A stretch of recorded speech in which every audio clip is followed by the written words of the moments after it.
So we're here today at BBG's Rock Garden looking at our Lupinus texensis, which is just now in full bloom. This is the Texas bluebonnet, which is the state flower of Texas. Usually it would bloom in March, April, maybe May in its native range, which are the Texas hill country, so the rocky, calcareous, very dry outcroppings that you might see along the highway. These little mini lupins just bloom by the thousands in early spring, but here we are late August in Massachusetts and they're just beginning to bloom now. I seeded these in April, and here in Zone 5B they are a true annual.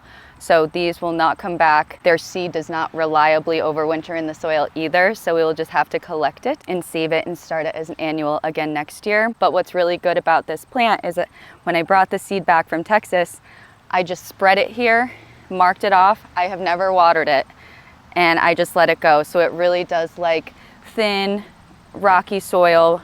These little lupins held a lot of symbolism for the Comanche indigenous peoples of Central Texas. They saw them as a symbol of sacrifice and the interconnectedness of nature. And they have a legend where a little girl sacrificed her doll to end a drought, and the next day she was greeted by a sea of bluebonnets. So this specific variety of Texas bluebonnet is the Ladybird Johnson Blue, which was developed by Texas A&M and is supposed to keep one of the truest blue colors. Ladybird Johnson established a wildflower society in Central Texas that highlighted the importance of highway beautification, planting native plants for pollinators, and her legacy is carried on to this day, and that is where I got these seeds from. You generally would never see these growing in this type of climate, never in this zone, so these are something you really have to select for. You have to say, I want to grow this seed outside of its zone, and understand that it's not a perennial, it's not going to reseed, and if you want to keep it persisting, you do have to collect the seed, reseed it every year. But now that I know that it will bloom in 1 year, planted from April in Zone 5, I can really do a huge mass of it and have a really gorgeous and unique bloom happening somewhere where